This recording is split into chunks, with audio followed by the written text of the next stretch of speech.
What to do, man? Today, we got another book review. And the book I'm going to be reviewing is Think and Grow Rich by Napoleon Hill. And I do want to remind everybody that this is not me going through every little part of the book, talking about every little thing. It's just, pointing out some stuff that stood out to me, things I found interesting, the things I feel like you might get value out of from the book. All right? Let me get a refresher. I would show the book, but I'm in between apartments right now, and the book is actually at my other apartment. So yeah, let's get into it. So I think there was a preface or a preface, however people say it. I think there was a preface, and I wrote down a quote from there. It's a line from there, and it says, "All achievement, all earned riches have their beginning as an idea." And I think that's pretty self-explanatory, just saying anything great starts off in the mind. It starts off as an idea. And you just gotta, nurture it until it becomes what you want it to become. You know what I'm saying? So don't be afraid to let your thoughts flourish and, chase those thoughts and bring them to fruition, right? So chapter 1 is titled Thoughts Are Things. And so a couple of things I wrote from there. Sorry, I just ate, so I kind of got a little bit of hiccups. But it says, one of the tricks of opportunity is that it has a sly habit of coming disguised as misfortune or temporary defeat. And I feel that. Growth comes from being uncomfortable. So, and when you are uncomfortable, something unfortunate probably happened to you to make you uncomfortable, or something you don't necessarily like. You know what I'm saying? But in that uncomfortableness, or whatever situation you're in that you feel like is adverse to you, there's the opportunity to grow and learn something from it. That's so very true in life. I could count out plenty of examples in my life where that's turned out to be true. Next one, it says, more gold has been mined from the thoughts of men than ever from the earth. That's basically saying, your mind is a rich place. If you nurture it and feed it the things that it needs to be fed, and you actually, the mind can conceptualize great things. The mind is, capable of a lot of things. It says, more gold has been mined from the thoughts of men than ever from the earth. You know what I'm saying? Just, you can do a lot. You can do a lot with this. Think about all of the inventions. Think about everything we have in the world today, from this phone to little stuff like lotion, the game, people making stuff like this. Shout out to Morgan and Nate for the cup. This dick don't suck itself, you know what I'm saying? A birthday gift. But just think about everything in this world, man. It all started off as a thought. From planes, everything in your math book, or just, it all came from somebody's mind, and that's an amazing thing. And the whole theme of this book is that anything in life, anything you want in life, it all starts in the mind. I need to stop saying but essentially everything starts in the mind, and it's about the book is about creating the mindset and sowing the seeds of being successful, or attracting things, or in this particular case, this book is about money. So next it says, we foolishly believe that our own limitations are the proper measure of limitations. Meaning, if you think you can't do something, when people think they can't do something, they think that, it just can't be done. Back in the day, I'm pretty sure people said phones. People thought it'll be crazy to have something like this, or lights, electricity. People thought that'd be crazy, or flying a plane. People thought that'd be crazy. People thought there were limitations to things like that, which just isn't true, So whatever you feel, whatever somebody feels like there's a limitation on, there probably isn't. It's just somebody hasn't figured out how to surpass that yet, So chapter 2. Chapter 2 is titled Desire. And it says, every failure brings with it an equivalent seed of success.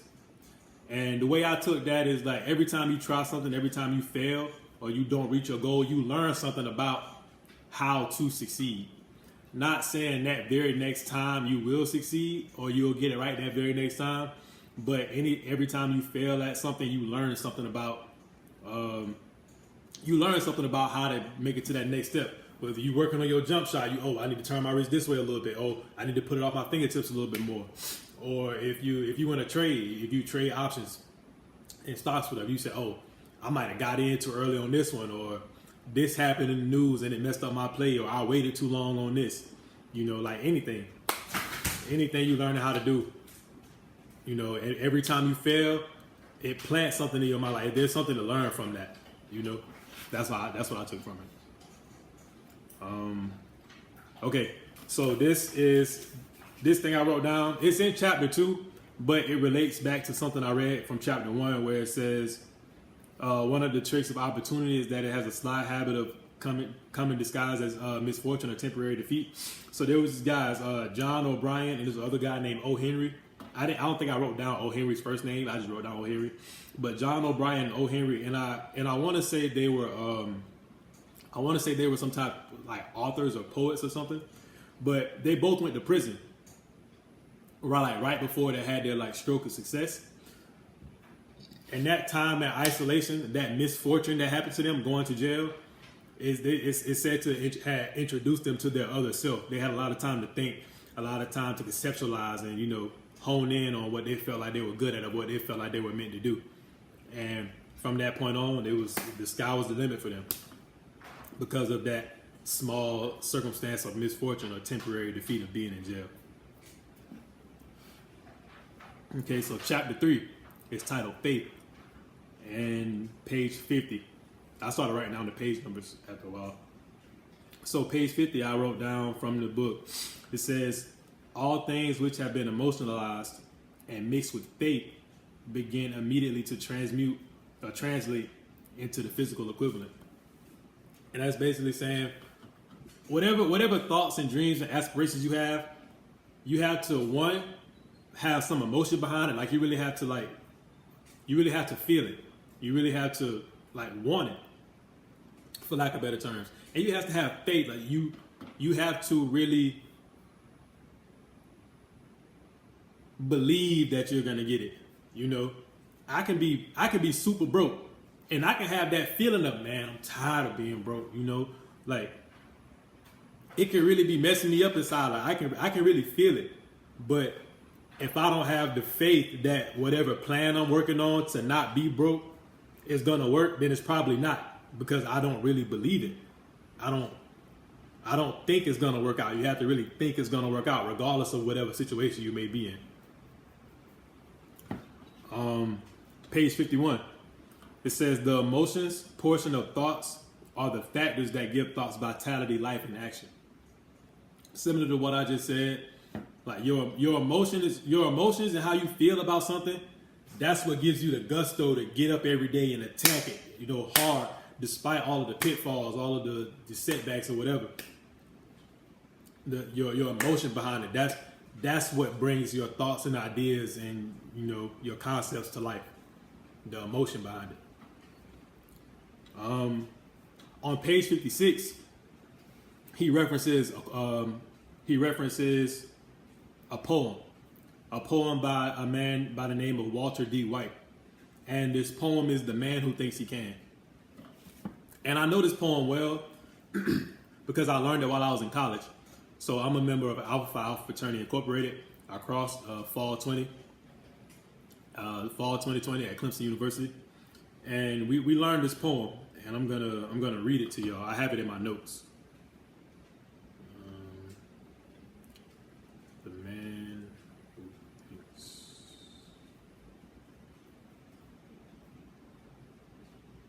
The Man Who Thinks He Can, right? By Walter D. White. So the poem goes like this. If you think you're beaten, you are. If you think you dare not, you don't. If you like to win, but think you can't, it's almost a cinch you won't. If you think you'll lose, you've lost. For out in the world we find success begins with the fellow's will. It's all in the state of mind. If you think you're outclassed, you are. You've got to think high to rise. You've got to be sure of yourself before you can ever win a prize. Life's battles don't always go to the stronger or faster man, but sooner or late, the man who wins is the man who thinks he can. And I feel like that poem is really self-explanatory. The Man Who Thinks He Can by Walter D. White. And I have a lot of other poems in my phone from that time period, but yeah, that's one that was mentioned in the book. And I learned that poem's going on like 4 years ago now, 4.5 years ago, and I just thought it was cool that it showed itself in this book.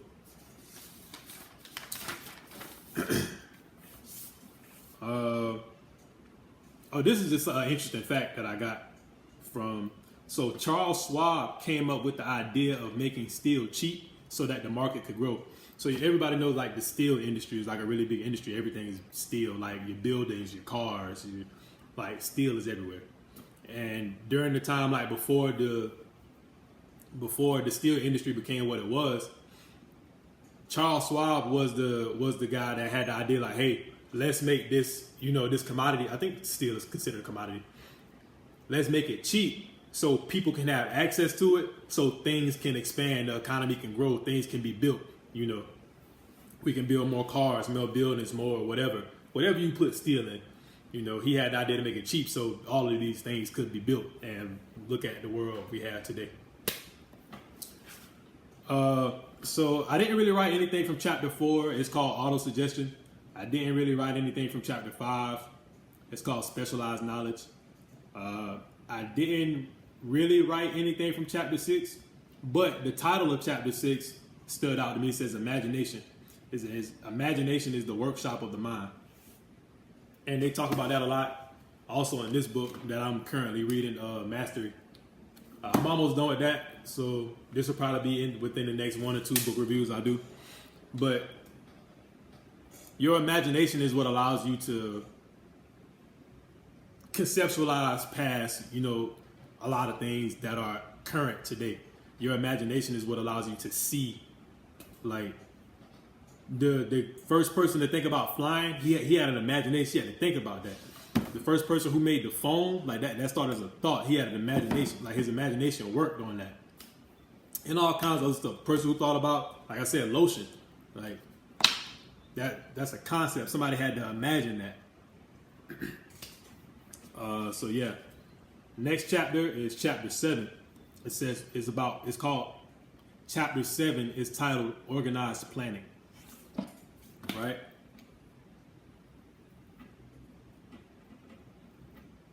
My lips are dried out. So, chapter 7, Organized Planning. So there's a quote.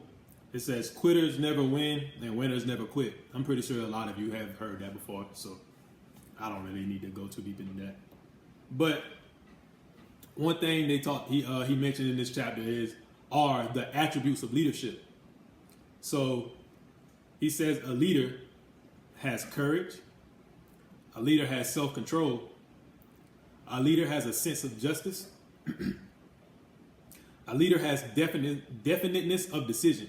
And that's something that's really important. I read decision making is something that is a common theme I find in a lot of the books I read, whether it be this or the Mastery book or the other book review I did on The Art of War by Sun Tzu.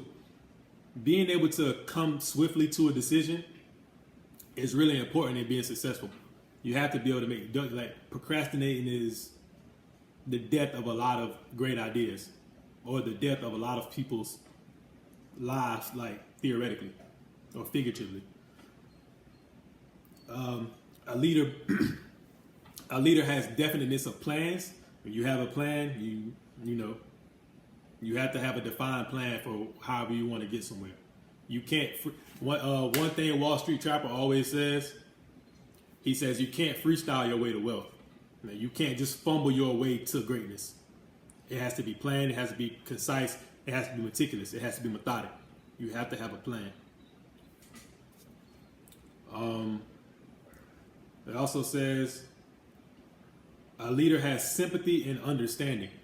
So I feel like without sympathy and understanding of the people you're trying to lead, stop. I'm talking to my dog.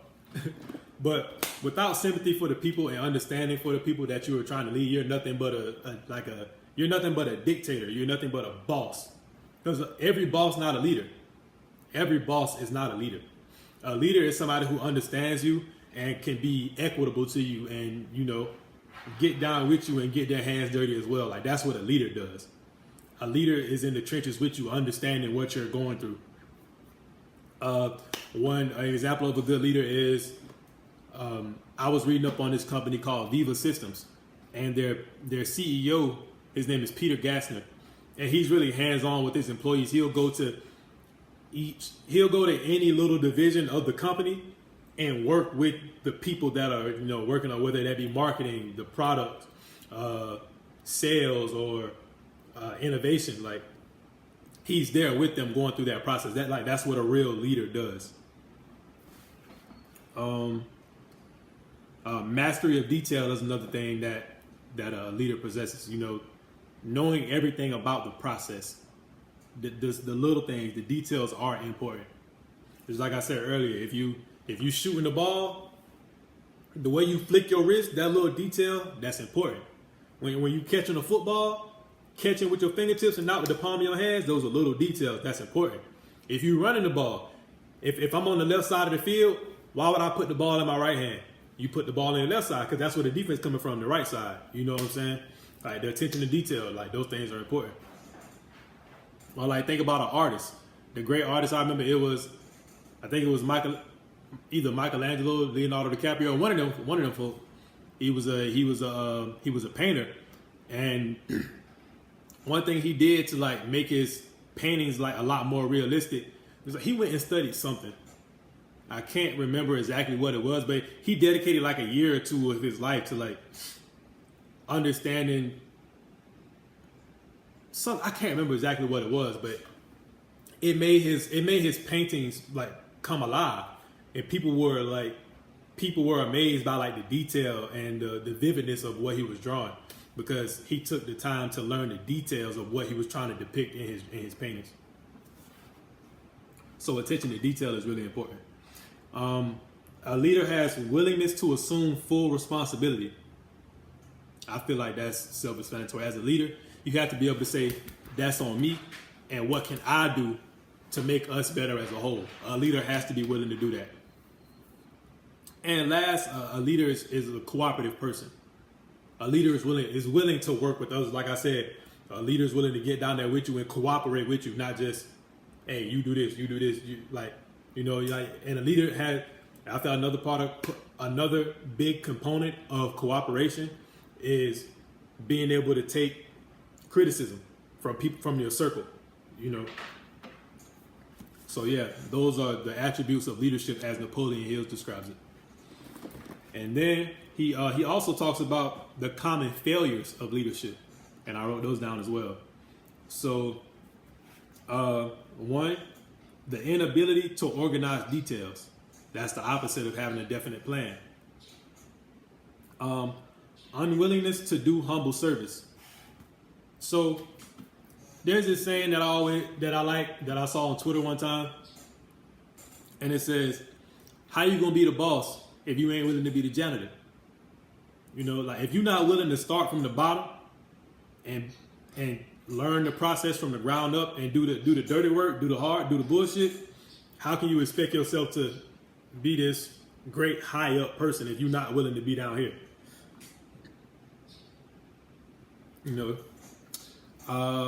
Next, another failure of leadership is to expect pay for what you know instead of like what you actually do. You feel me?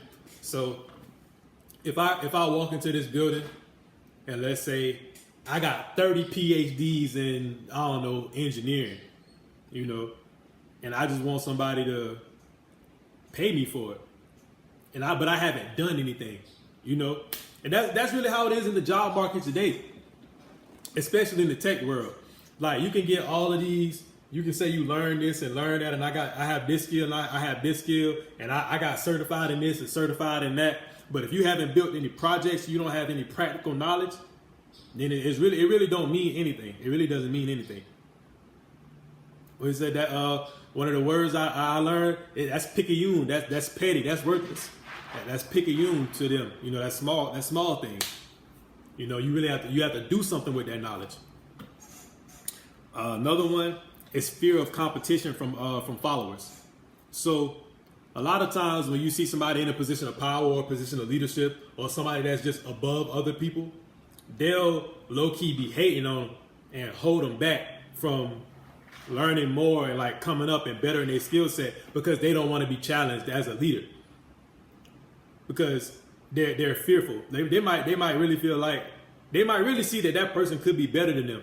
But what a real leader will push you to be the biggest and best that you can be, regardless of how it looks on them. And really, if you really have the right idea about, you know, things, you really understand like that says nothing about you. That just says that person is walking in whatever is right for them. You know what I'm saying? So fear of competition and competition breed, you know, competition make you better.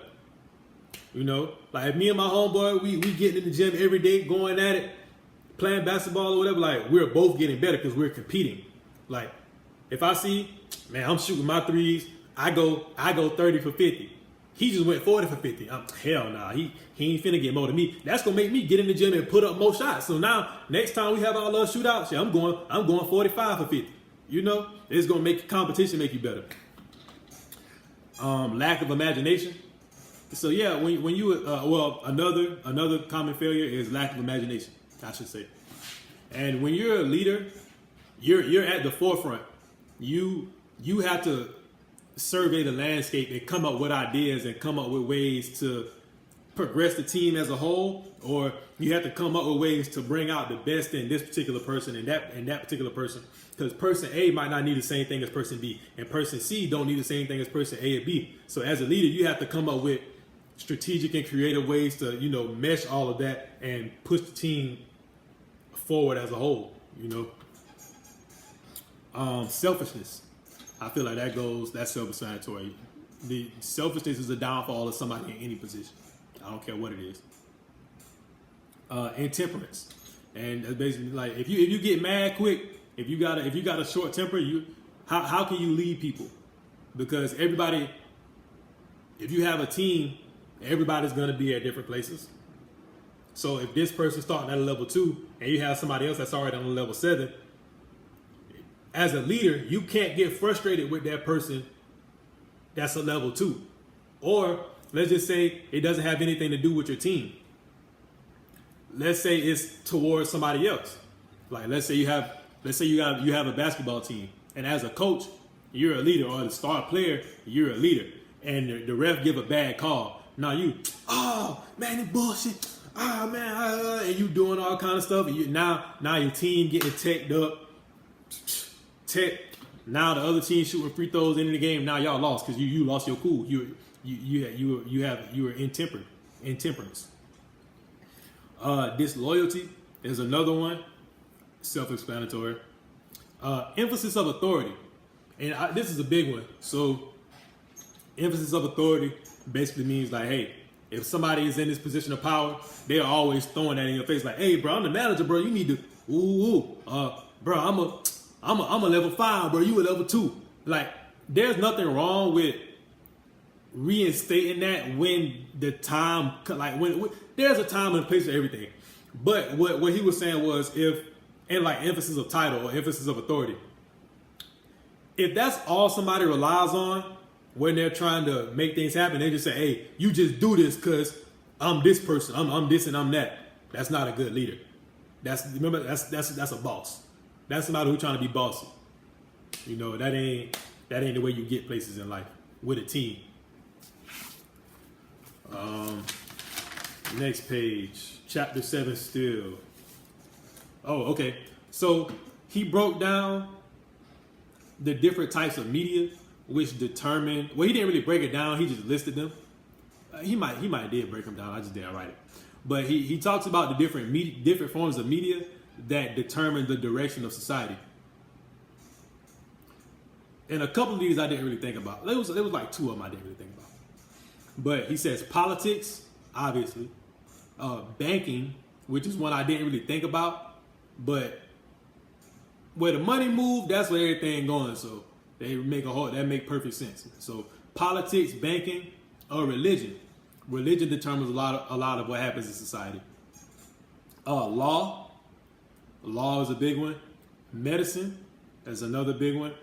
Education, obviously, and journalism. So whatever people are saying in the media, like y'all, I'm pretty sure that's a pretty prevalent one. Like everybody knows, like the media, like journalism, what's in the news, what type of articles people are writing, what influencers are saying. Nowadays, social media influence have more control than like the news and stuff like that, because as the younger generations grow, like we don't watch the news. We're on the internet. We on Twitter. We looking at what I Show Speed, Casanat saying. You know what I'm saying? Or whatever influencer you may watch, whatever artist, you know, because a music artist is an influencer in a way. Okay.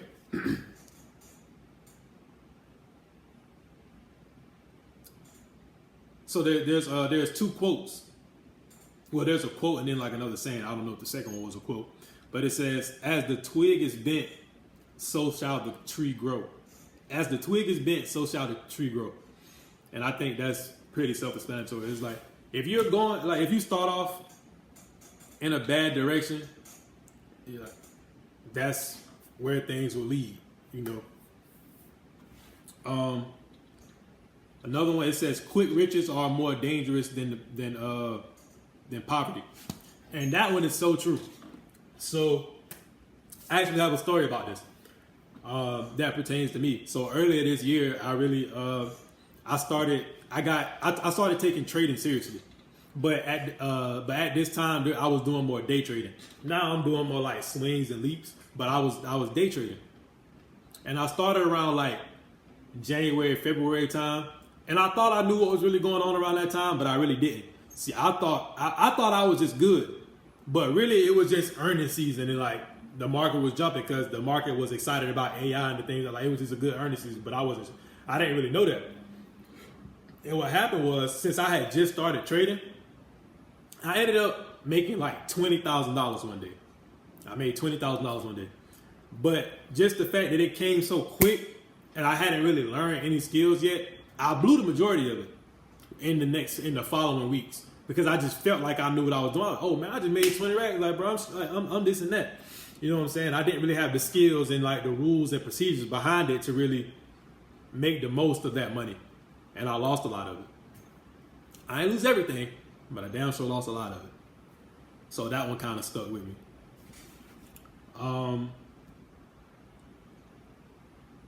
So chapter 8. And it's about, so chapter 8 is titled Decision. And the only thing I wrote from chapter 8 is reach decisions quickly and change them slowly. So when you're trying to get things done, come up with a plan fast. Like fail.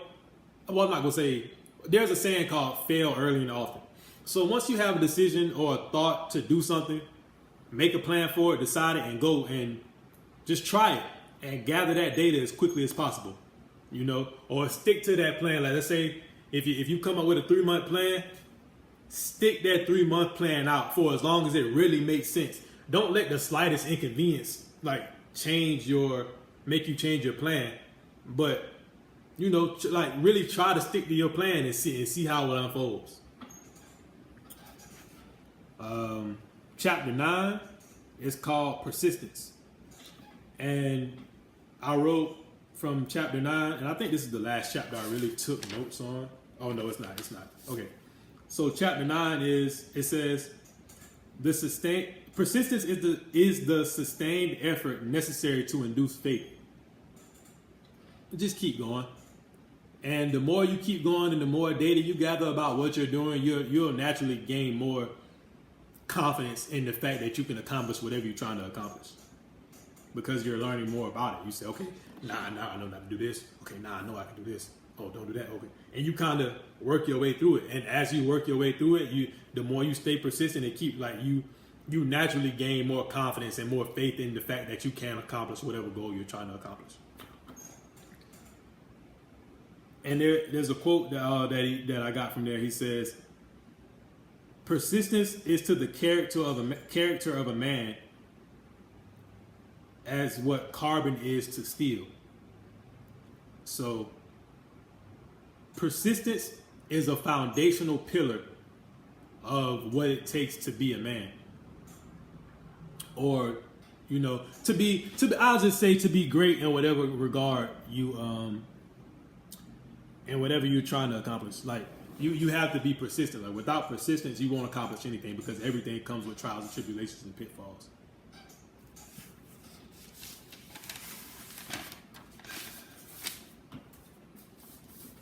All right.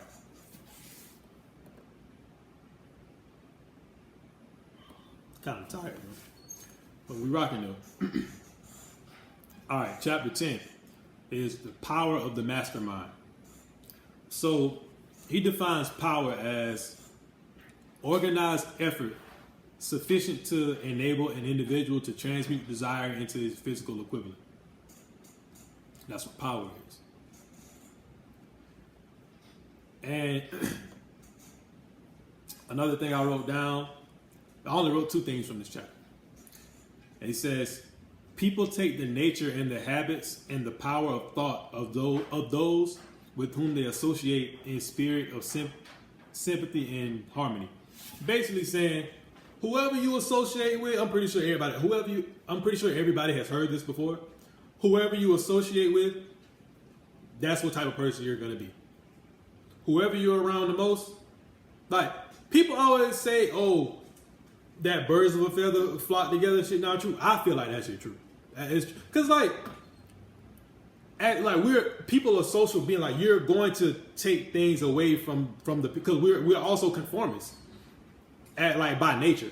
So if you're surrounding yourself with certain types of people, you're either already that type of person or you're going to become that type of person. That's what they say, hang around 5 millionaires, you're going to be the 6th. A girl hang around a bunch of hoes, she a hoe. Straight like that. Facts. So chapter 11 is the mystery of sex mutation. But it's not really about sex. It's more so about